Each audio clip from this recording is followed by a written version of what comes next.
The Central Park Five is a powerful new documentary about a case that happened in New York in the 1980s that if you were around at the time or anywhere reading newspapers or listening to radio or TV, you will remember. This was the case of the rape of the Central Park jogger, a horrible crime that took place in Central Park. 5 young black and Latino men were arrested for the deed. They confessed. They were convicted. They served between 6 and 13 years in prison.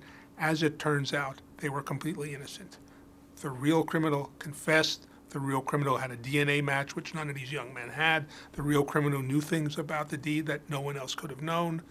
This was a case of justice denied, of justice perverted, of people who were innocent being convinced to confess to a crime they knew they didn't commit. The police controlled the story. They created the story. They seized on the fears of the people, wilding the bestial characterization of the black man. There's no DNA match whatsoever to any of these boys. I was going nuts. No blood on the kids. Nobody could identify them. But if they confessed, and that was that.